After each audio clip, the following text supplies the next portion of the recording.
Hello दोस्तों, UPSC Hindi के online platform में आप सभी का स्वागत है। उत्तर प्रदेश प्रीवियस ईयर के प्रश्नों के डिस्कशन के सिलसिले में आज हमारा 15वां लेक्चर है और आज हम लोग सन 2014 में आए हुए सभी जीएस के प्रश्नों पर विस्तृत चर्चा करेंगे। दोस्तों, इसके पहले हम लोगों ने सन 2000 से लेकर 2013 तक के प्रश्नों पर चर्चा कर चुके हैं। तो जो दोस्त पहली बार 2014 के इस डिस्कशन को देख रहे हैं उनसे निवेदन है कि वो पुराने डिस्कशन को जरूर सुन लें। साथ ही दोस्तों की करंट अफेयर का एक प्रोग्राम यूपीएससी हिंदी चला रही है जिसमें आपको 500 इंपॉर्टेंट क्वेश्चंस पे चर्चा की जाएगी। इसकी कुछ क्लास नियर अबाउट 7 क्लास लिए जा चुके हैं। तो अब तक के जो क्लास है दोस्तों वो आप देख लीजिए। आगे के क्लास आपको समय के साथ पेपर से कम 5 दिन पहले पूरे करा दिए जाएंगे। तो आइए दोस्तों स्टार्ट करते हैं आज का पहला क्वेश्चन। पहला क्वेश्चन है कि कनिष्क के सारनाथ बौद्ध प्रतिमा अभिलेख की तिथि क्या थी। तो हमको पता है कि दोस्तों कि जो कनिष्क के सारनाथ जो कनिष्क का राज्यारोहण था वो 78 ईस्वी में तो कनिष्क का राज्यारोहण हुआ था। यानी राज्यारोहण होते हुए तो कनिष्क बौद्ध प्रतिमा अभिलेख तो नहीं लिखवाएगा। तो चलिए एक काट देते हैं। 121 ऑप्शन नंबर डी पे जाएं तो यानी 78 में अगर कनिष्क का राज्यारोहण हुआ तो यानी 50 साल तक तो कम से कम कनिष्क शासन तो किया नहीं होगा। शासन वैसे कनिष्क 20 साल भी नहीं किया है। तो यानी जो सी ऑप्शन और डी ऑप्शन है वो शासन पीरियड को बहुत लंबा बढ़ा दे रहे हैं। तो शासन पीरियड को बहुत लंबा बढ़ाने से ही हम लोग गेस करके इसको काट सकते हैं।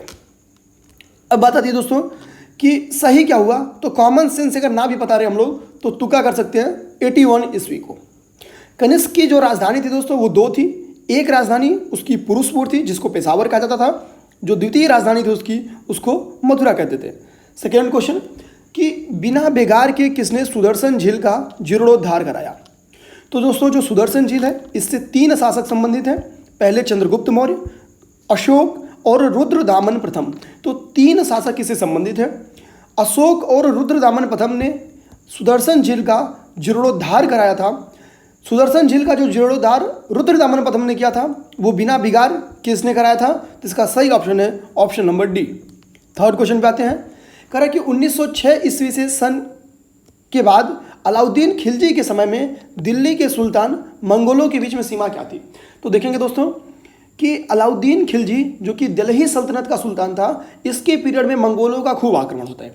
हालांकि मंगोल इसकी सीमा में अर्थात दिल्ली सल्तनत की सीमा में प्रवेश नहीं कर पाए और जो सीमा थी वो सिंध नदी के वेस्ट में जो है वो मंगोल थे और ईस्ट में जो है वो दिल्ली सल्तनत था। तो इसका सही ऑप्शन हो गया सिंधु।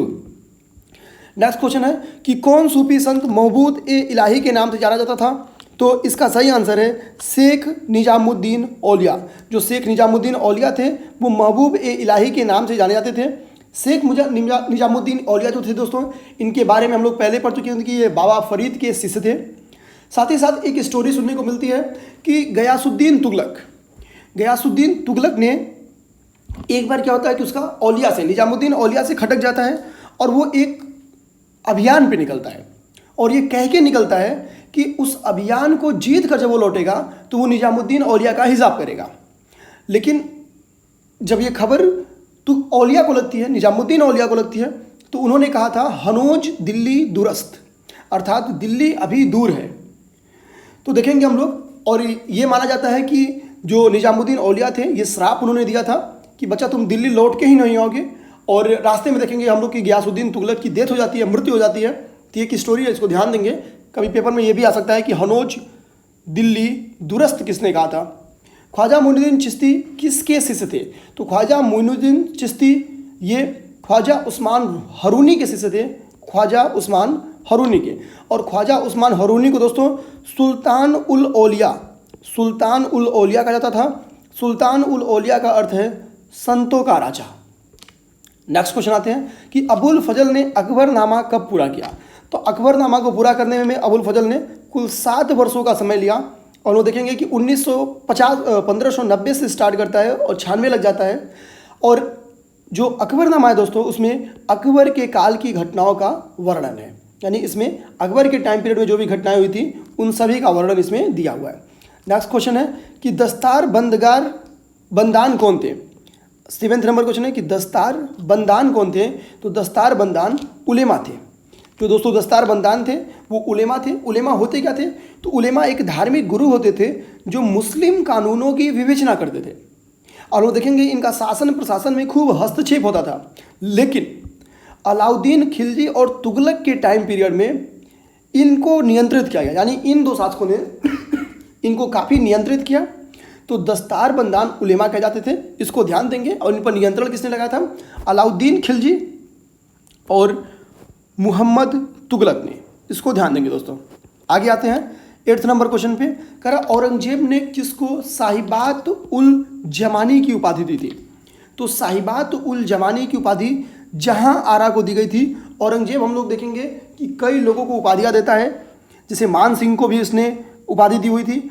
इसने पिछली दो उपाधियों के बारे में इसकी चर्चा हम लोग पहले भी कर चुके हैं।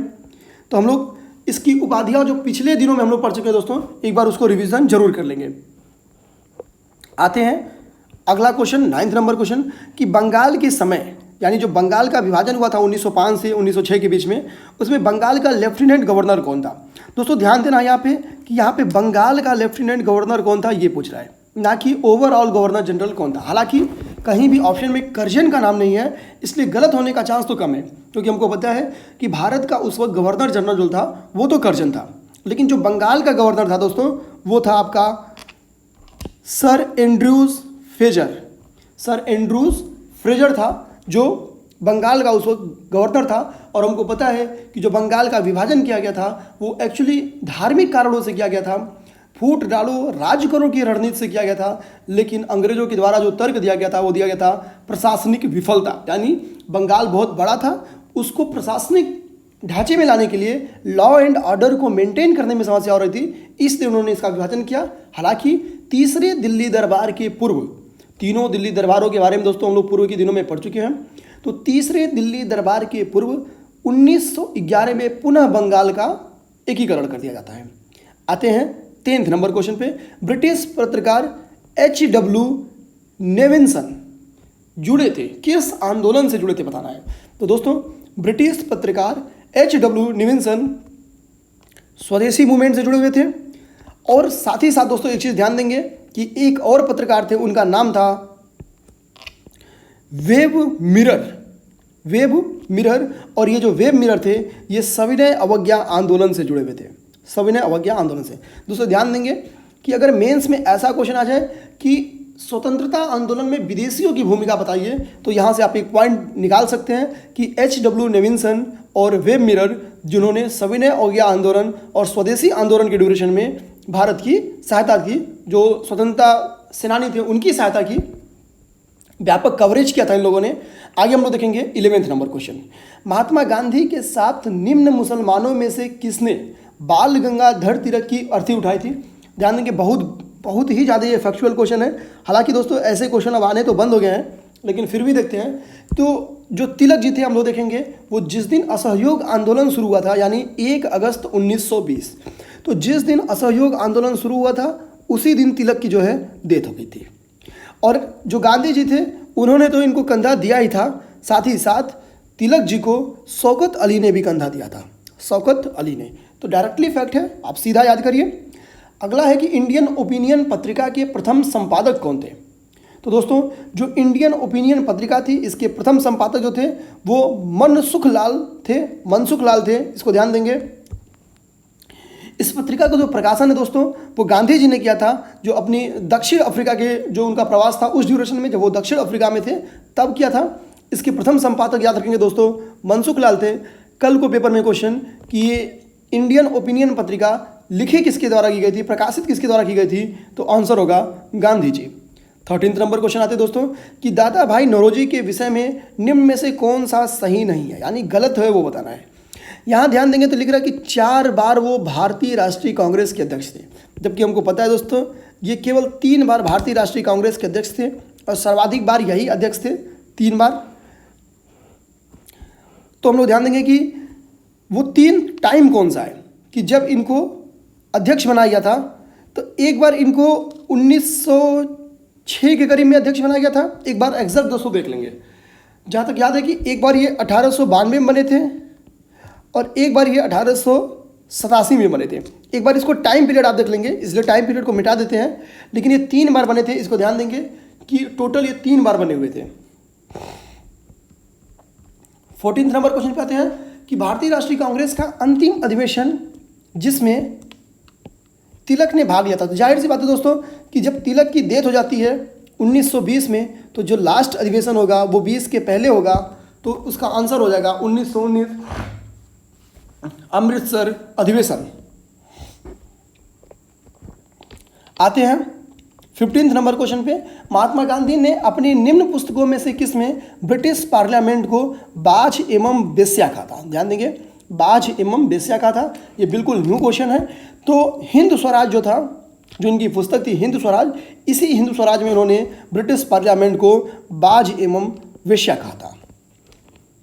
नेक्स्ट क्वेश्चन आते हैं, जलियांवाला बाग का नरसंहार। हमको पता कि जो जलियांवाला बाग का नरसंहार हुआ था दोस्तों, वो 13 अप्रैल 1919 को हुआ था।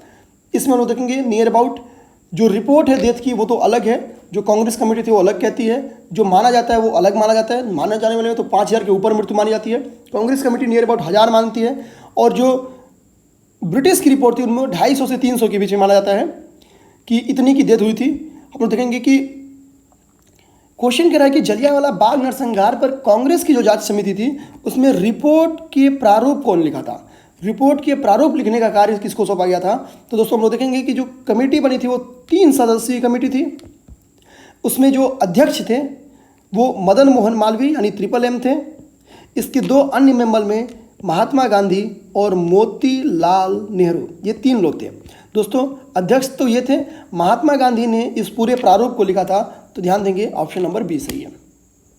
17 नंबर क्वेश्चन, निम्नलिखित में से कौन सा युग्म सही सुमेलित नहीं है? यानी गलत कौन सा हमको ये बताना है, सुमेलित नहीं है।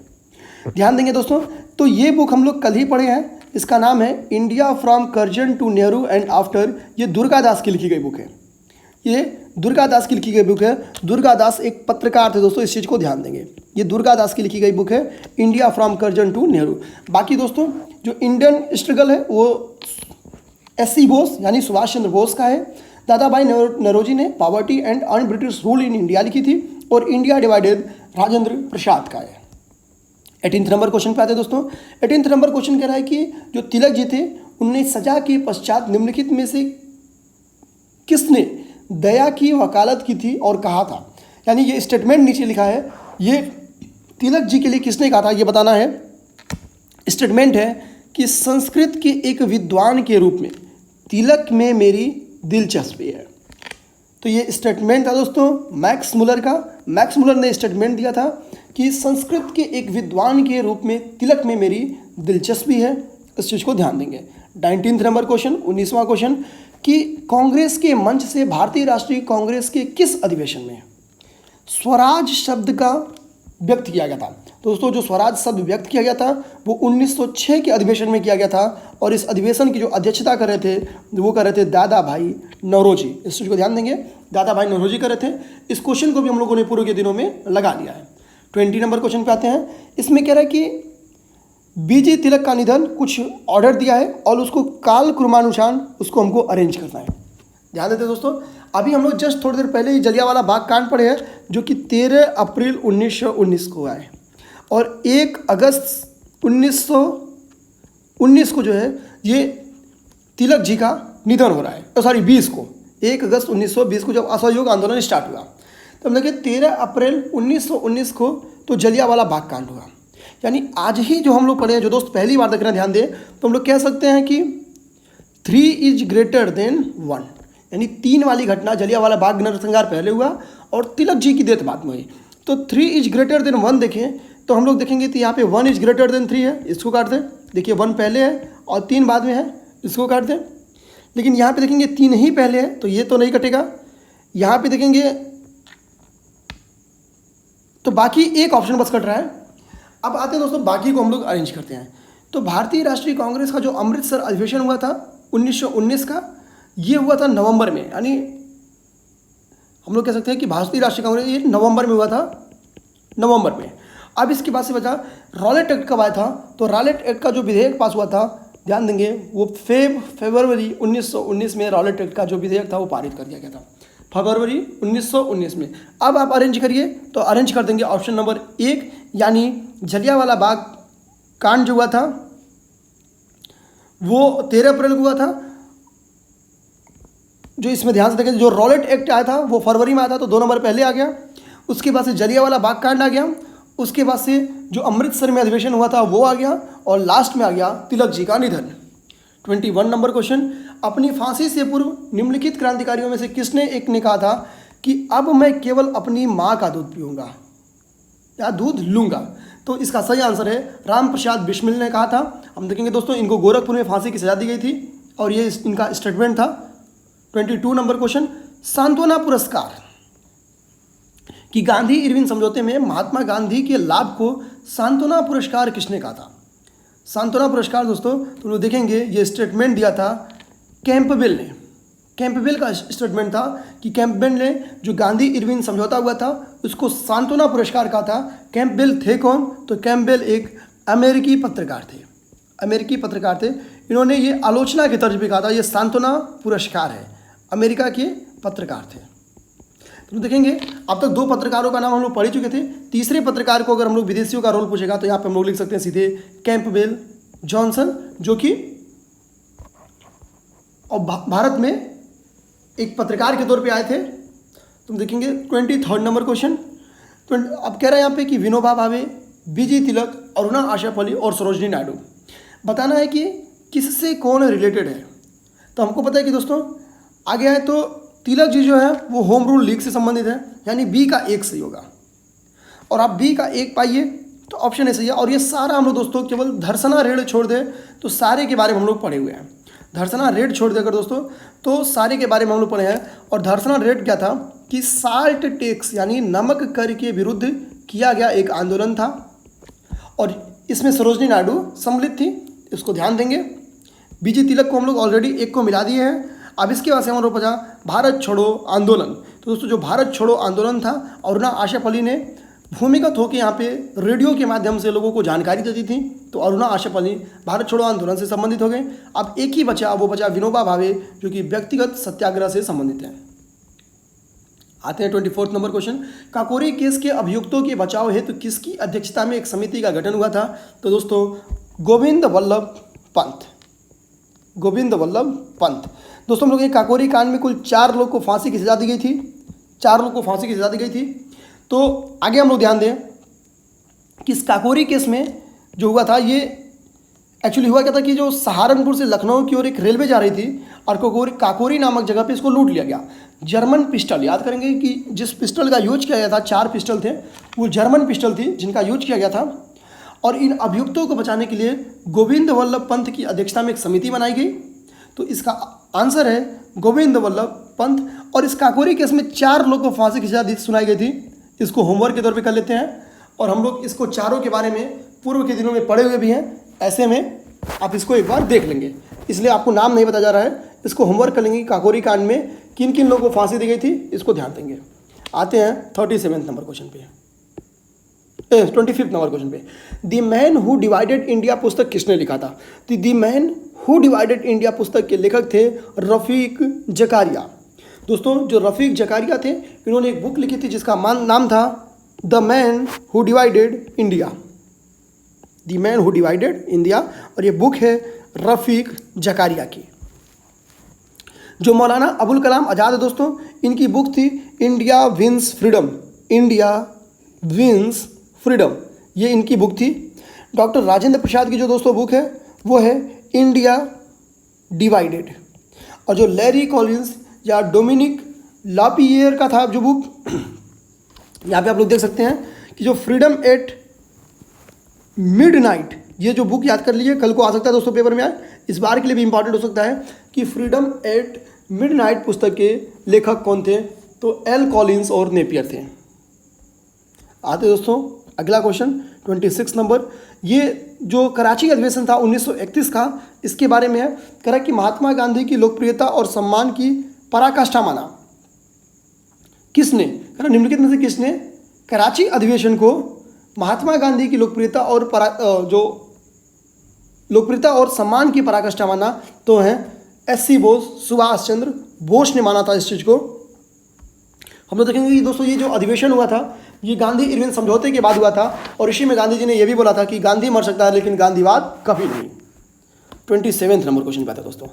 27 नंबर क्वेश्चन कह रहा है कि निम्नलिखित में से किसने 1947 में कांग्रेस कमेटी की बैठक के द्वारा विभाजन के प्रस्ताव के पारित होने को राष्ट्रवाद का सांप्रदायवाद के पक्ष में समर्पण के रूप में लिया। यानी जो विभाजन के प्रस्ताव पारित हुए थे उसके बारे में बोला कि किसने राष्ट्रवाद को संप्रदायवाद के पक्ष में समर्पण कहा था, तो डॉक्टर सैफुद्दीन किचलू ने कहा था। डॉक्टर किचलू ने कहा था। ये डॉक्टर किचलू का स्टेटमेंट था कि डॉक्टर किचलू ने कांग्रेस कमेटी की बैठक द्वारा विभाजन के प्रस्ताव को पारित होने को राष्ट्रवाद का संप्रदायवाद के पक्ष में समर्पण कहा था। राष्ट्रवाद का संप्रदायवाद के पक्ष में समर्पण कहा था किसने? डॉक्टर किचलू ने। अगला आते हैं, कह रहा निम्नलिखित में से कौन सा सुमेलित नहीं है, और यहाँ पे कह रहा है कि द इंडियन सोशलिस्ट जो बुक है वो कह रहा है कि भगत सिंह का है। दोस्तों ध्यान देंगे, जो द इंडियन सोशलिस्ट बुक है वो भगत सिंह का नहीं है, वो श्यामजी कृष्ण वर्मा का है। श्यामजी कृष्ण वर्मा का है। और भगत सिंह की जो बुक है उसका नाम है why I am an atheist. ये भगत सिंह की बुक है, why I am atheist, Bhagat Singh. और जो द इंडियन सोशियोलॉजिस्ट है वो श्यामजी कृष्ण वर्मा का है। इस चीज़ को ध्यान देंगे। 29 नंबर क्वेश्चन, नई दिल्ली में 1947 में आयोजित अखिल भारतीय कांग्रेस समिति की बैठक में निम्नलिखित में से किसने विभाजन के प्रस्ताव का समर्थन किया था? तो दोस्तों जो विभाजन का प्रस्ताव आया था, इस क्वेश्चन में ये पूछ रहा है किसने समर्थन किया था। तो अबुल कलाम आज़ाद ने विभाजन को का जो है उसने समर्थन किया था। वहाँ पे समर्थन किया गया था, इस चीज़ को ध्यान देंगे, अबुल कलाम आज़ाद ने किया था। और जो विभाजन प्रस्ताव था इसको कांग्रेस कार्य समिति जो थी उसके सामने पेश किसने किया था? तो गोविंद वल्लभ पंत ने किया था। गोविंद वल्लभ पंत ने किया था। इस चीज़ को ध्यान देंगे, गोविंद वल्लभ पंत ने किया था। अगला क्वेश्चन है 30वां क्वेश्चन, भारतीय स्वतंत्रता विधेयक को राजकीय स्वीकृति प्राप्त हुई थी। तो जो भारतीय स्वतंत्रता विधेयक है उसको राजकीय स्वीकृति 18 जुलाई 1947 को प्राप्त हुई थी। उस वक्त जो ब्रिटिश प्रधानमंत्री थे उनका नाम था इटली, और उन्होंने कहा था कि भारत छोड़ने की घोषणा 20 फरवरी को किया था उन्होंने, 20 फरवरी को। 31 नंबर क्वेश्चन, जनजाति एक एरिया में लिखा है, दूसरे में क्षेत्र लिखा है, और इसको मैच कराना है। दोस्तों सेंटिनेज द्वीप जो है हाल के दिनों में न्यूज में रहा है। यहाँ पे एक अमेरिकी यात्री की हत्या कर दी गई थी जनजातियों के द्वारा। तो डी को 1 से आप मैच कराइए तो आपको 2 आंसर सीधे कट गया। यानी अब आपके पास बचा, हम देखेंगे दोस्तों जो भूटिया है वो सिक्किम के हैं, यानी भूटिया, लेप्चा, भूटिया ये सब सिक्किम के हैं। तो अगर आप पुराने डिस्कशन को देखें तो इसके बारे में हम लोग डिस्कशन कर चुके हैं, और अगर पुराना डिस्कशन आपका याद था तो ये क्वेश्चन आप आसानी से कर सकते थे। अब बचा एक दोस्तों टोंडा।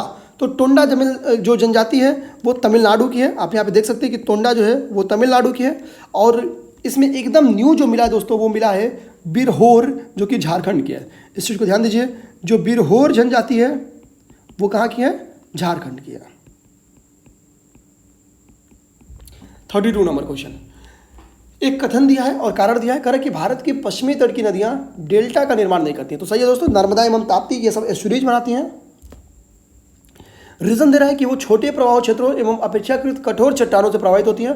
तो बिल्कुल सही दोस्तों, क्योंकि इनके प्रवाह क्षेत्र छोटे हैं, यही रीज़न है कि वो ज़्यादा जो गाद है उसको कलेक्ट नहीं कर पाती हैं, और चूंकि कठोर चट्टानों से प्रभावित होती है तो इनको काट नहीं पाती हैं, आसानी से गाद नहीं बना पाती हैं। तो इसका सही आंसर है, और रीज़न भी सही है। तो कथन और कारण दोनों सही है, और कथन कारण की सही व्याख्या भी करता है। तो ऑप्शन नंबर ए इसका सही है। आगे रेड क्लिफ लाइन सीमा निर्धारित करती है। तो दोस्तों जो रेड क्लिफ लाइन है वो भारत एवं पाक के बीच में है। भारत और चीन के बीच में मैकमोहन रेखा है, पेपर में आ सकता है क्योंकि हाल के दिनों में काफ़ी चर्चा में रहा है मैकमोहन रेखा। उत्तर कोरिया एवं दक्षिण कोरिया के बीच की जो रेखा है वो 39 डिग्री 39 डिग्री है, और जो अमेरिकी और कनाडा के बीच में है वो है 49 डिग्री 49 डिग्री। इस चीज़ को ध्यान देंगे। आते हैं दक्षिण भारत की नदियां प्रमुख रूप से निम्न में से कौन सा अपवाह तंत्र बनाती हैं? तो दोस्तों वो वृक्ष निमा यानी डेनाट्रिक पैटर्न बनाती हैं। 35 नंबर क्वेश्चन, भारत का सबसे बड़ा संघ राज्य है। तो भारत का सबसे बड़ा संघ राज्य जो है दोस्तों वो दिल्ली है। निम्नलिखित में से कौन सा एक खनिज उत्तर प्रदेश में नहीं पाया जाता है? तो दोस्तों जो उत्तर प्रदेश है वो खनिज के दृष्टि से एक, हम कह सकते हैं विपन्न तो नहीं बोल सकते हैं, लेकिन खनिज यहाँ पे नहीं पाए जाते हैं। खनिज समृद्ध नहीं है, चुटपुट खनिज पाए जाते हैं। जैसे चूना पत्थर यहाँ पे पाया जाता है, कम मात्रा में ही पाया जाता है लेकिन पाया जाता है। बॉक्साइट भी पाया जाता है, जिप्सम भी पाया जाता है, हालांकि बहुत ज़्यादा मात्रा में नहीं पाया जाता है। और जो महत्वपूर्ण खनिज है उनका तो अभाव ही है। तो इसका देखेंगे ऑप्शन है सी, बी, अभ्रक। अभ्रक जो है कि ये उत्तर प्रदेश में पाया ही नहीं जाता है। 37 नंबर क्वेश्चन पे आते हैं। विश्व में निम्नलिखित देशों में कुल रेलवे लंबाई की दृष्टि से हम लोग देखें दोस्तों, तो देखिए यहाँ पे जो ऑप्शन दिया है उसमें एक जर्मनी है, और जर्मनी हमको पता है एक छोटा सा लैंड देश है, यानी अमेरिका की तुलना में, कनाडा की तुलना में और भारत की तुलना में तो छोटा ही है। तो जो रेलवे की लंबाई होगी वो सबसे कम तो होगी जर्मनी में। ज़्यादा अगर नहीं बता पाएंगे तो कम तो बता ही देंगे जर्मनी में। अब बात आता है कि यूएसए, कनाडा और भारत। तो दोस्तों अगर सही ऑर्डर देखें तो सही ऑर्डर है कि सबसे ज़्यादा यूएसए में है, उसके बाद से भारत में है, उसके बाद से कनाडा में है। लेकिन इस तरह से पिछले सालों में, जिस साल का पेपर था 2014 का, कोई ऑप्शन नहीं दिया था, तो जर्मनी चूंकि सबसे छोटी थी इस हिसाब से इसको सेट कर दिया गया। लेकिन एग्जैक्ट दोस्तों अब आपसे पूछे तो ध्यान देंगे कि रेलवे लाइन सबसे ज़्यादा यूएसए में है, फिर भारत में है, फिर ब्राज़ील में है। राष्ट्रीय राजमार्ग संख्या 1 जोड़ता है, किसको जोड़ता है दोस्तों पूछना है, बताना है। तो इलाहाबाद से हल्दिया को जोड़ता है, और ये कितने किलोमीटर लंबा है, तो ये 1620 किलोमीटर लंबा है। सदिया से धुबरी को जो जोड़ता है दोस्तों वो जलमार्ग संख्या 2 है, और ये 891 किलोमीटर है। कोल्लम से कोट्टापुरम को जो जोड़ता है वो 205 किलोमीटर का है, और ये जलमार्ग संख्या 3 है। काकीनाडा को पुडुचेरी से जो जोड़ता है वो जलमार्ग संख्या 4 है, और ये 1095 किलोमीटर। यानी अब आपको ऑर्डर लगाना हो कि लंबाई के हिसाब से कौन सा जलमार्ग बड़ा है, तो सबसे बड़ा है जलमार्ग संख्या 1, उसके बाद से जलमार्ग संख्या 4, उसके बाद से जलमार्ग संख्या 2, उसके बाद से जलमार्ग संख्या 1। 1421 यानी 1421 इसका ऑप्शन हो गया। आते हैं 39 नंबर क्वेश्चन में। निम्नलिखित में से कौन शीतोष्ण घास के मैदान यूरेशिया में पाए जाते हैं? यूरेशिया में दोस्तों, तो जो इसमें स्टेपेज है यूरेशिया में पाया जाता है। जो वेल्ड है दोस्तों, ये हम लोग देखेंगे, जो वेल्ड है ये आपका अफ्रीका में पाया जाता है, जो वेल्ड है वो दक्षिण अफ्रीका में पाया जाता है। जो डाउन्स है वो ऑस्ट्रेलिया में पाया जाता है। अब आते हैं दोस्तों, बचा आपका प्रेयरीज। तो दोस्तों जो प्रेयरीज है वो संयुक्त राज्य अमेरिका में पाया जाता है। 14 नंबर क्वेश्चन, निम्नलिखित में से कौन एक विश्व का विशालतम पारिस्थितिकीय तंत्र है? चूंकि सबसे बड़े लैंड पे सबसे ज़्यादा समुद्र फैला हुआ है, तो इसका सही ऑप्शन है समुद्र। वायुदाब सबसे कम होता है, कब वायुदाब सबसे कम होता है? तो दोस्तों ग्रीष्म ऋतु में, क्योंकि ग्रीष्म ऋतु में हवाएं गर्म होकर ऊपर उठने लगती हैं और एयर प्रेशर कम हो जाता है। आते दोस्तों 42 नंबर क्वेश्चन पे। ये क्वेश्चन यूपीपीसीएस 2019 में आया हुआ है, इसको ध्यान देंगे। विली विली का संबंध दोस्तों हम लोग पिछले दिनों में कर चुके हैं ऑस्ट्रेलिया से, यानी A का 2 आपको मिलाना है। A का 2 मैच करेंगे तो ऑप्शन A और C कट जाएगा। अब आता है दोस्तों हरिकेन। हरिकेन किसका? तो हरिकेन दोस्तों यूएसए का है। हरिकेन यूएसए का है, यानी B का 1, देखिए यहाँ पे B का 1 भी सब मिला हुआ है। आगे टाइफून जो है दोस्तों ना, ये चीन का है। टाइफून जो है वो चीन या जापान, कुछ भी ऑप्शन रहता तो दोनों से रहता, तो टाइफून चीन का है। तो इसका सही आंसर हो गया ऑप्शन नंबर बी। और इसके बाद से बागियो, इसमें एक नया मिला है, तो बागियो फिलीपींस का है। ये चीज़ आप याद रखेंगे, यहाँ पे आप देख लीजिए और इसको हाईलाइट भी कर लेते हैं। बागियो फिलीपींस का एक क्या है, तो हम लोग कह सकते हैं तूफान है। आगे है, निम्नलिखित में से किस एक व्यस्ततम समुद्री व्यापारिक मार्ग है? तो दोस्तों उत्तरी अटलांटिक जो है वो विश्व का सर्वाधिक व्यस्ततम सामुद्रिक मार्ग है, और ये यूरोप और अमेरिका के मध्य हम देखेंगे कि व्यापार का एक प्रमुख रास्ता है।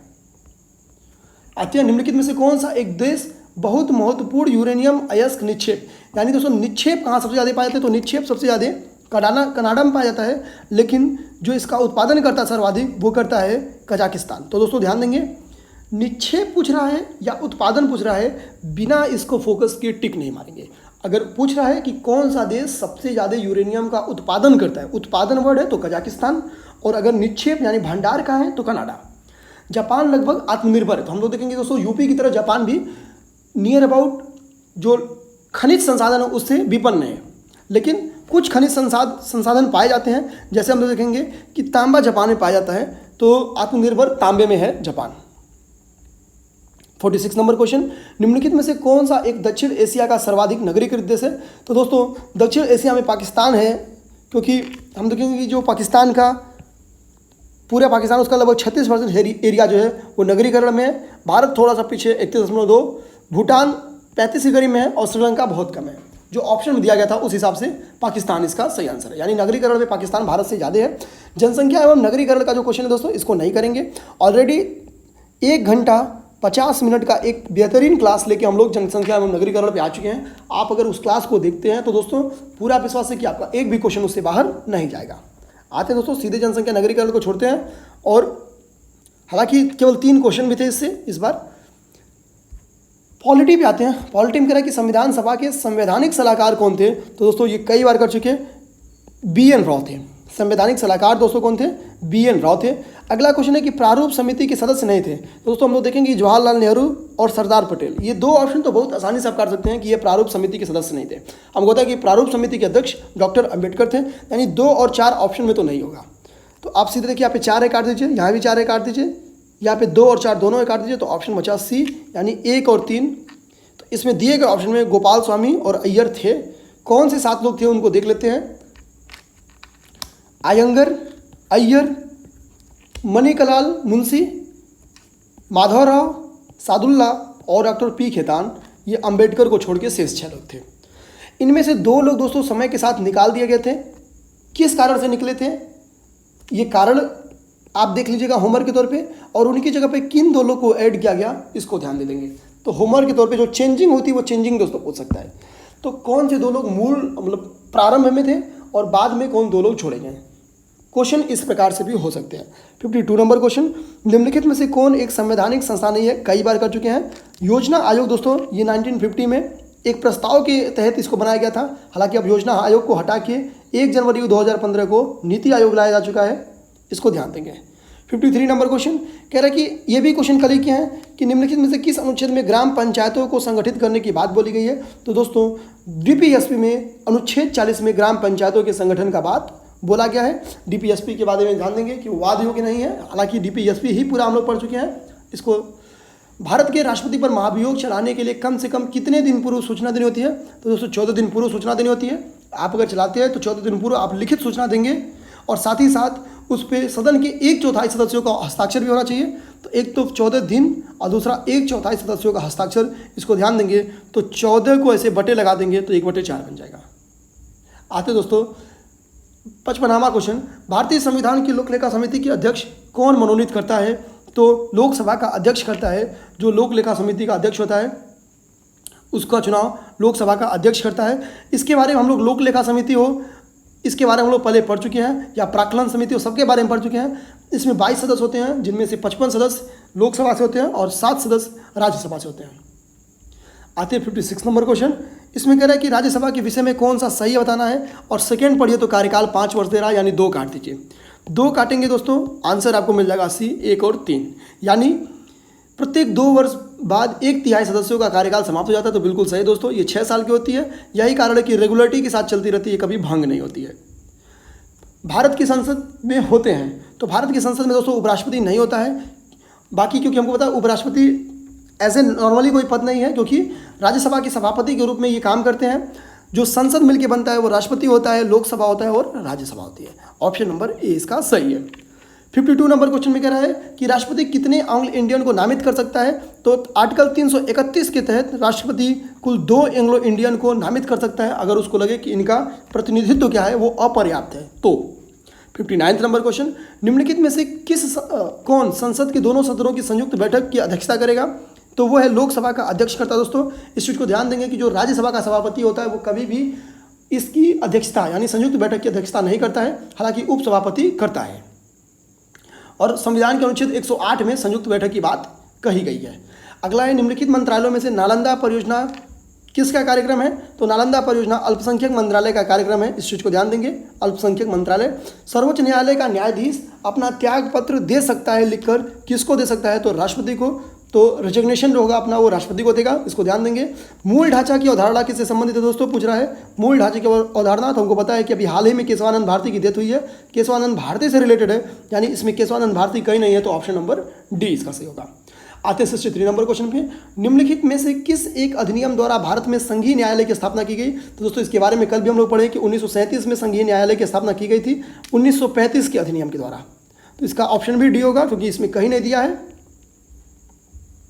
निर्वाचन आयुक्त को हटाया जा सकता है, अगला क्वेश्चन है। तो बता है दोस्तों निर्वाचन आयुक्त के बारे में 324 से 329 के बीच में लिखा है, और इसको हटाया जा सकता है। मुख्य निर्वाचन आयोग अगर परामर्श करे तो राष्ट्रपति के द्वारा उसको हटाया जाता है। तो मुख्य निर्वाचन आयुक्त के परामर्श पर राष्ट्रपति के द्वारा उसको हटाया जाता है। 65 नंबर क्वेश्चन कि किसी भी राजनीतिक दल को क्षेत्रीय दल के रूप में मान्यता कब दी जाती है, तो अगर वह राजनीतिक दल या अगर कोई भी राजनीतिक दल राज्य में या लोकसभा, सीधे समझ लेते हैं कि विधानसभा चुनाव में या तो वो 6% वोट पाले, तो दोस्तों क्षेत्रीय पार्टी के लिए या तो उसको 6% सीट पानी होगी या 2 सीटों पर जीत पानी होगी, 2 सीट पर। और वो 2 सीट कौन होंगे, चाहे वो लोकसभा की सीट हो चाहे वो राज्य विधानसभा की सीट हो, तो 6% वोट और 2 सीट या 2 सीट, इनमें से जो भी वो जीतेगा वो क्षेत्रीय पार्टी बन जाएगा। आते हैं 66 नंबर क्वेश्चन पे। भारत के निम्नलिखित राज्यों को बनने का कालानुक्रम। तो हमको पता है दोस्तों, सिक्किम 1975 में बना था, सॉरी नहीं सही है। और इसके 10 साल पहले हरियाणा बना था, यानी 1966 के करीब में हरियाणा बना था। अब आते हैं कि अरेंज करते हैं। अब आंध्र प्रदेश दोस्तों हमको पता है स्टार्ट में ही बन गया था, तो आंध्र प्रदेश 1953 में बना था। अब बचा हमारे पास हिमाचल प्रदेश। हिमाचल प्रदेश अभी कंगना की वजह से न्यूज में भी है, तो अगर राज्य गठन का क्वेश्चन बनेगा तो क्या पता हिमाचल प्रदेश भी बन जाए। तो हिमाचल प्रदेश 1971 में बना था। अरेंज कर लेंगे, इसका ऑप्शन हो जाएगा बी, क्योंकि सबसे पहले आंध्र प्रदेश हो गया, उसके बाद से हरियाणा हो गया, उसके बाद से हिमाचल प्रदेश हो गया, फिर सिक्किम हो गया। आते हैं निम्नलिखित में से कौन सी एक समिति पंचायती राज से संबंधित नहीं है। तो दोस्तों जो पंचायती राज समितियां बनी थी उनमें जो सबसे पहली समिति थी वो बलवंत राय मेहता समिति थी। उसके पास जो समिति थी वो अशोक मेहता समिति थी। उसके पास जो समिति बनी थी वो जीवीके राव समिति बनी थी। लास्ट में ML सिंघवी समिति बनी थी। तो इसमें देखें कि नियर अबाउट सब है, केवल PVM राव समिति यह पंचायती राज से संबंधित नहीं थी, ध्यान देंगे। बाकी LM सिंघवी, अशोक मेहता, बलवंत राय ये सब संबंधित थी। सबसे पहले कौन बनी थी, तो बलवंत राय मेहता बनी थी। उसके बाद दूसरे मेहता थे अशोक मेहता, उसके बाद से जीवीके राव बने थे। जीवीके राव यानी थर्ड पे थे, ध्यान देंगे। जी मतलब 1, V 2, K 3, तो यहीं से आप समझ जाएंगे। ऑर्डर कभी मिलाने के लिए आ जाए तो जीवीके को थर्ड पे रखेंगे। बाकी मेहता बंधु ऊपर थे, मेहता बंधु नहीं, मेहता की वजह से बंधु बोल दिए हैं। तो बलवंत राय ऊपर थे, फिर अशोक ऊपर थे, नीचे थे। तो BA ध्यान दीजिए, कोर्स हम लोग पढ़ते हैं तो BA करते हैं, ना कि AB करते हैं। तो B से बलवंत राय, A से अशोक, उसके बाद से जीवीके 3 हो गए, लास्ट में हो गया LM सिंघवी। आते हैं 68 नंबर क्वेश्चन। ट्राइसेम एक कार्यक्रम है, किसका कार्यक्रम है, तो ये ग्रामीण विकास का एक कार्यक्रम है। 1979 में इसको प्रारंभ किया गया था। तो ट्राइसेम ग्रामीण विकास से रिलेटेड है, इस चीज़ को ध्यान देंगे। ट्राइसेम के बारे में हम लोग कल भी पढ़े दोस्तों। आगे कह रहा है कि निर्धनता का दुष्चक्र का अवधारणा किसने दिया था। तो निर्धनता के दुष्चक्र का मतलब होता है कि गरीब गरीब बनता जाता है, निर्धनता के दुष्चक्र से इससे संबंधित है। और ये अवधारणा दिए थे नर्कशे, यहाँ पे देख लें, इस अवधारणा को देने वाले का नाम था नर्कशे। तो इसको हम लोग दोस्तों देख लेंगे। आगे आते हैं नेक्स्ट क्वेश्चन। इनका पूरा नाम अगर देखना है तो आप देख लीजिए, लिखा है रेगनर नर्कशे। 17 नंबर नहीं क्वेश्चन करेंगे क्योंकि करंट का 71 भी नहीं करेंगे, क्योंकि देखिए 2014-15 का है।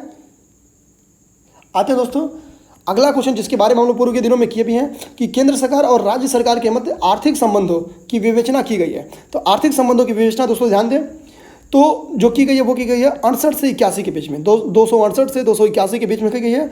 और जो वित्त आयोग के बारे में हम लोग पहले भी पढ़ चुके हैं कि 280 में, आर्टिकल 280 में इसके बारे में लिखा गया है।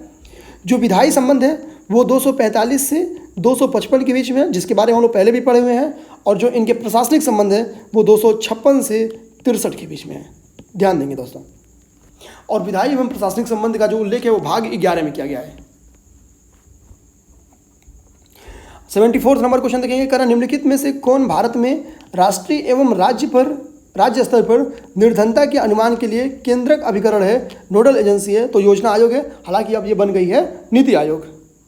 कह रहा है कि विजन 2020 फॉर इंडिया दस्तावेज किससे संबंधित है, तो वो गरीबी उन्मूलन से संबंधित है। इसका टारगेट था कि 2020 तक गरीबी उन्मूलन करना। 76 नंबर क्वेश्चन, भारत सरकार द्वारा घोषित ABC सूचकांक किससे संबंधित है। दोस्तों ABC सूचकांक हेल्थ से संबंधित है, ये शिशुओं एवं बालकों की उपलब्धियां सूचकांक है, इस तरह से कह सकते हैं। तो ये हेल्थ से रिलेटेड है, इसको ध्यान देंगे। 77 number question, international crop research institute for semi arid tropics स्थित है। Institutional crop research institute for semi arid tropics Hyderabad में स्थित है, इसको ध्यान देंगे दोस्तों, हैदराबाद में स्थित है। आगे कह रहा है कि गन्ना उत्पादन में 2013 का डाटा है दोस्तों, तो आप न्यू डाटा देख लेंगे। हालांकि यूपी हमेशा से गन्ना के उत्पादन में टॉप पे रहा है और महाराष्ट्र सेकंड पे रहा है, इस चीज़ को ध्यान देंगे।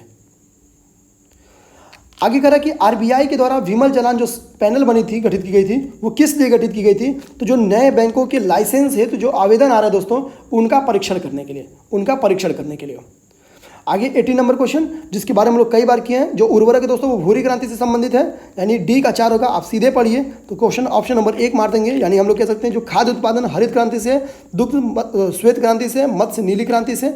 नीली क्रांति हाल ही में फिर इंपॉर्टेंट हो गई है दोस्तों। आगे 83 नंबर क्वेश्चन, ग्रामीण अवस्थापना विकास कोष का सृजन किसके अधीन किया गया था? तो दोस्तों नाबार्ड के अधीन किया गया था। नाबार्ड की स्थापना 1982 में किया गया था और यह क्या है, कृषि हेतु वित्त उपलब्ध कराता है नाबार्ड। नाबार्ड की पूरी फैक्चुअल जो जानकारियां हैं नाबार्ड की वो हम लोग पहले ले चुके हैं कि किसको किसको ये वित्त देता है, ये सारी चीज़ें हम लोग पढ़ चुके हैं। 85 नंबर क्वेश्चन पे आते हैं, यहाँ से साइंस स्टार्ट होता है। ये भी रिपीटेड क्वेश्चन है कि किसी व्यक्ति को पूरा प्रतिबिंब देखने के लिए एक समतल दर्पण कितनी ऊंचाई का चाहिए? तो इसका आंसर है बी, व्यक्ति की ऊंचाई की आधी चाहिए। ध्वनि तरंगे नहीं चल सकती हैं, तो दोस्तों ध्यान देंगे कि ध्वनि तरंगों के चलने के लिए माध्यम की आवश्यकता होती है, अर्थात वो निर्वात में नहीं चल सकती हैं। 87 नंबर क्वेश्चन, एक कृत्रिम उपग्रह में विद्युत ऊर्जा का स्रोत क्या होता है? दोस्तों एक कृत्रिम उपग्रह में विद्युत ऊर्जा का स्रोत सौर सेल होता है, जिसके बारे में हम लोग पूर्व के दिनों में भी पढ़े हैं। 88 नंबर क्वेश्चन, निम्नलिखित में से कौन एक विस्फोटक पदार्थ नहीं है? तो ध्यान देंगे दोस्तों, जो नाइट्रोक्लोरोफॉर्म है ये विस्फोटक पदार्थ नहीं है। बाकी दोस्तों जो साइक्लोटाइमेथिन ट्राई नाइट्रामीन है, इसी को हम लोग RDX के नाम से जानते हैं, तो हमको पता है कि ये तो है भैया बहुत घातक है। अब आते हैं टाइनाइट्रोटालुइन, जिसको हम लोग TNT कहते हैं, ये भी एक विस्फोटक है। और डाइनाइट्रोग्लिसरीन भी एक विस्फोटक है, केवल इसमें नाइट्रोक्लोरोफॉर्म विस्फोटक नहीं था। दोस्तों TNT, RDX जिसको साइक्लोटाइमेथिलीन ट्राइनाइट्रामीन कहते हैं, यानी कल को पेपर में यही क्वेश्चन पूछ सकता है कि RDX निम्नलिखित में से कौन सा RDX है? तो RDX का नाम है साइक्लोट्राइमेथिलीन ट्राइनाइट्रामीन, ये RDX है। आते हैं स्लीप एपनिया, एक भयंकर निद्रा दोष है। स्लीप एपनिया एक भयंकर निद्रा दोष है। इसमें होता क्या है एक्चुअली दोस्तों कि निद्रा में क्या होता है कि थोड़ी थोड़ी देर के लिए आपकी श्वास बाधित हो जाएगी, ऐसे में डेथ की संभावना बढ़ जाती है। कितने लोग की डेथ हो जाती है? अगला है सेरेब्रल पाल्सी, एक मस्तिष्क विकार है। इसमें क्या होता है? तो बेसिकली ये देखेंगे, ये छोटे बच्चों में पाया जाता है सेरेब्रल पॉलिसी। ये एक मानसिक रुग्णता है, यानी बीमारी है जो कि छोटे बच्चों में पाई जाती है। 91 नंबर क्वेश्चन पे आते हैं, स्त्रियों में रजोनिवृत्ति के पश्चात निम्न में से किस हार्मोन का उत्पादन समाप्त हो जाता है? तो दोस्तों रजोनिवृत्ति के पश्चात प्रोजेस्टेरोन जो हार्मोन है वो समाप्त हो जाता है। इसका एक्सप्लेनेशन अगर पढ़ लें दोस्तों तो बेहद इंपॉर्टेंट एक्सप्लेनेशन है, जहाँ से चांस है कि क्वेश्चन आ जाए, क्योंकि बहुत अच्छा एक्सप्लेनेशन है, इसलिए इसको पढ़ लेते हैं। तो हम लोग देखेंगे दोस्तों कि जो पुरुषों में होता है, जो हार्मोन पाया जाता है उसका नाम है टेस्टोस्टेरोन। पुरुषों में एक हार्मोन पाया जाता है उसका नाम है टेस्टोस्टेरोन। और ये हार्मोन क्यों इंपॉर्टेंट है? तो ये शुक्राणुओं का निर्माण करता है और इसकी कमी से क्या होती है? नपुंसकता आ सकती है। यानी वो कौन सा हार्मोन है जो शुक्राणुओं के निर्माण में योगदान देता है? वो है टेस्टोस्टेरोन। अब आगे आते हैं कि महिलाओं का जो मुख्य हार्मोन होता है उनमें दो हैं, उनमें एक है एस्ट्रोजन और दूसरा है प्रोजेस्टेरोन। एस्ट्रोजन और प्रोजेस्टेरोन। अब देखेंगे दोस्तों कि यहाँ पे कह रहा है कि प्रोजेस्टेरोन जो होता है वो गर्भावस्था के बाद महीनों में स्रावित होता है, और स्त्रियों में जो रजोनिवृत्ति के बाद प्रोजेस्टेरोन जो होता है उसका उत्पादन समाप्त हो जाता है। इसको देख लेंगे दोस्तों। आगे है कोरोनरी धमनी की बाईपास सर्जरी में जो रक्त वाहिका ग्राफ्ट हेतु प्रयोग में लाई जाती है वो होती है, यानी इसको रफ करते हैं ताकि थोड़ा सा क्लीन हो जाए। कोरोनरी धमनी बाईपास सर्जरी जब की जाती है तो जो रक्त वाहिका ग्राफ्ट हेतु प्रयोग में लाई जाती है वो क्या होती है? कौन सा प्रयोग में लाई जाती है? तो इसका हम लोग देखेंगे तो कोरोनरी धमनी बाईपास सर्जरी में रक्त वाहिका ग्राफ्ट हेतु जो प्रयोग में लाई जाती है वो है पैर, सीने या छाती, पेट, अग्र हाथ से ली जाती है। तो हम लोग देखेंगे कि इसमें ऑप्शन में पाँव से ली जाती है, ये भी दिया है, अग्र हस्त से ली जाती है, ये भी दिया है, सीना भी दिया है, यानी और डी ऑप्शन दिया है इनमें से कोई भी। तो दोस्तों इनमें से कोई भी ले लेंगे तो रक्त वाहिका ग्राफ्ट हेतु प्रयोग की जाती है। कोई भी चीज़ इसमें से, चाहे वो पाँव का सिरा हो, चाहे वो हाथ की धमनी हो, चाहे वो सीने या छाती का वृक्ष स्थल हो, धमनी हो। 93 नंबर क्वेश्चन, बायोलॉजिकल रिसरफेसिंग। तो जो बायोलॉजिकल रिसरफेसिंग है उसकी एक आधुनिक शल्य तकनीकी है जिसके द्वारा क्या किया जाता है? इसके द्वारा दोस्तों जो घुटने के जोड़ों का जो है वो प्रत्यारोपण किया जाता है, घुटने के जोड़ों का इलाज किया जाता है। तो देखेंगे यहाँ पे कि बायोलॉजिकल रिसरफेसिंग घुटने के जोड़ों का उपचार करने की अत्याधुनिक तकनीक है। 94 नंबर क्वेश्चन, अस्पताल के निम्नलिखित में से किस विभाग में कैथ लैब होता है? तो दोस्तों जो कैथ लैब होता है वो कार्डियोलॉजी विभाग में होता है, कार्डियोलॉजी विभाग में होता है। 95 नंबर क्वेश्चन पे आते हैं, इसको मैच कराना है। तो दोस्तों पीतल का संबंध जो होता है वो तांबे से होता है, हम सब जानते हैं। तो डी को सीधा 3 से मिला दें तो ऑप्शन 2 कट गया। इसमें विटामिन B12 कोबाल्ट से संबंधित है, यानी ए को 2 से मिला दें तो सीधा हमको ऑप्शन मिल गया। हीमोग्लोबिन जो होता है दोस्तों, हीमोग्लोबिन में लोहा पाया जाता है, आयरन पाया जाता है, इसको ध्यान देंगे। और जो क्लोरोफिल हो उसका संबंध हो गया मैग्नीशियम से, तो ऑप्शन नंबर ए इसका सही हो गया। आते हैं दोस्तों 96 नंबर क्वेश्चन पे, कुछ समुद्री जंतु एवं कीट अंधेरे में अपने शरीर के प्रकाश उत्पन्न करते हैं, इस परिघटना को क्या कहते हैं? तो दोस्तों कुछ समुद्री जंतु एवं कीट अंधेरे में अपने शरीर से प्रकाश उत्पन्न करते हैं, इस परिघटना को फास्फोरेसेंस और बायोल्यूमिनिसेंस। तो फास्फोरेसेंस और बायोल्यूमिनिसेंस ये दोनों कहते हैं। सी ऑप्शन इसका सही है दोस्तों, हम लोग पहले ही बोल चुके हैं। अगर सी ऑप्शन ऐसा होता है A+B तो आप टिक करेंगे इसको, अगर नहीं पता है तो। बायोलॉजिकल पार्क अवस्थित है दोस्तों, जो बायोलॉजिकल पार्क है वो लखनऊ में अवस्थित है, पिछले दिनों हम लोग किए हैं।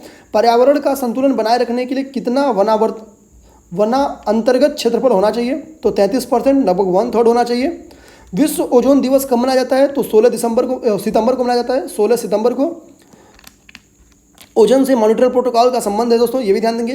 ग्रीन मोफलर जो होता है वो ध्वनि प्रदूषण से संबंधित होता है। इसमें क्या होता है, कुछ दूरियों पर वृक्ष लगा के जो वायु से प्रदूषण है उसको कम किया जाता है। मीथेन गैस जो कि यूपीपीसीएस 2019 में क्वेश्चन आया है, उत्पादन करने वाला क्षेत्र है तो धान का खेत है दोस्तों। नीरी स्थित है तो नागपुर जो महाराष्ट्र में है वो वहाँ पर स्थित है। आगे निम्नलिखित में से कब पर्यावरण संरक्षण अधिनियम पारित किया गया था? तो 1986 में पारित किया गया था, 1986 में इसको पारित किया गया था। भारत में जैव विविधता के दृष्टि से धनी स्थान है तो 2 स्थान है, एक है पश्चिमी घाट, एक है पूर्वी हिमालय। तो इसमें ऑप्शन मारेंगे पश्चिमी घाट। निम्नलिखित में से कौन एक द्वितीयक प्रदूषक नहीं है? तो दोस्तों प्राथमिक प्रदूषक उसको कहते हैं जो डायरेक्टली प्रदूषण करे, अपने जो स्वरूप है उनका जो प्रत्यक्ष है वो डायरेक्टली उस प्रत्यक्ष रूप से वो प्रभाव डालते हैं प्रदूषण का। तो इसमें सल्फर डाइऑक्साइड जो है यह प्राइमरी यानी प्राथमिक प्रदूषण है, बाकी PAN, स्मॉग, ओजोन ये सब द्वितीय प्रदूषण है। आगे है राजा जी राष्ट्रीय उद्यान, पेरियार, मानस और दुधवा। इन सब के बारे में दोस्तों हम लोग किए, ये कहाँ पे स्थित है इसके लिए इनका होमवर्क हो जाएगा। और ध्यान देंगे दोस्तों, जो राजा जी है, जो पेरियार है, जो मानस है, ये तीनों का संबंध हाथी से है। इसमें हंगुल लिखा है, यानी ऑप्शन इसका भी गलत है। 107 नंबर क्वेश्चन पे आते हैं। 107 नंबर क्वेश्चन कह रहा है दोस्तों कि सूर्य से आने वाले हानिकारक परावैंगनी किरणों का कारण हो सकता है, तो इससे त्वचा कैंसर हो सकता है, त्वचा पे डायरेक्टली इंपैक्ट डालता है, त्वचा कैंसर हो सकता है। ओजोन बायोस्फीयर को बचाती है, तो दोस्तों ओजोन बायोस्फीयर को किससे बचाती है ये क्वेश्चन है। तो ये हम देखेंगे कि अल्ट्रावायलेट किरणों से ओजोन क्या है कि बायोस्फीयर को बचाती है। जैव विघटित प्रदूषक हैं तो वाहित मल, क्योंकि दोस्तों देखेंगे कि जैव अपघटन में क्या होता है, विघटन एवं वियोजन में इनके सूक्ष्म जीवाणुओं का रोल होता है। इनके विघटन एवं वियोजन में सूक्ष्म जीवाणुओं का रोल होता है, और सूक्ष्म जीवाणु जो होते हैं वो वाहित मल में पाए जाते हैं, और वहाँ पे हम कहते हैं इनका विघटन कर देते हैं वो। तो जैव विघटित प्रदूषक कौन से हैं? तो वाहित मल है। भारत में अवस्थापित होने वाला पहला राष्ट्रीय उद्यान कौन सा है? तो दोस्तों जो पहला राष्ट्रीय उद्यान है उसका नाम है कार्बेट राष्ट्रीय उद्यान। हालांकि इसका अपना एक हिस्ट्री है। सबसे पहले जो इसका नाम था वो रखा गया था दोस्तों, वो हैली रखा था। बाद में इसका नाम जो है चेंज करके रामगंगा रखा गया, उसके बाद से इसका नाम चेंज करके कार्बेट रखा गया, यानी तीसरी बार इसका ये नाम रखा गया है। पहली बार इसका हैली नाम था, दूसरी बार इसका रामगंगा नाम था, तीसरी बार जिम कार्बेट रखा गया। जैव विविधता का अर्थ क्या है दोस्तों? तो एक निर्धारित क्षेत्र में विभिन्न प्रकार के पादप एवं जंतु, यानी एक निर्धारित क्षेत्र में क्या है कि जो जीव है, पादप है, ये बहुत ज़्यादा पाए जाते हैं। तो किसी प्राकृतिक प्रदेश में पाए जाने वाली जंगली एवं पालतू जीव जंतुओं पादपों की प्रजातियों की जो बहुलता होती है उसी को जैव विविधता कहते हैं। तो दोस्तों यानी जैव विविधता केवल पादप से संबंधित नहीं है, केवल जंतु से संबंधित नहीं है, जंतु एवं पादपों की बहुलता से संबंधित है। इस चीज़ को ध्यान देंगे, ये केवल विदेशागत प्रजातियों से संबंधित नहीं है।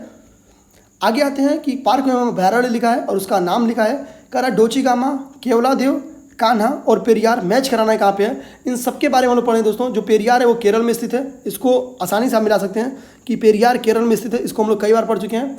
जो कान्हा है दोस्तों वो मध्य प्रदेश में स्थित है, तो कान्हा मध्य प्रदेश में स्थित है। पेरियार तो केरल में हम लोग जानते हैं, केवलादेव भी हम लोग पहले पढ़े हैं, राजस्थान में स्थित है।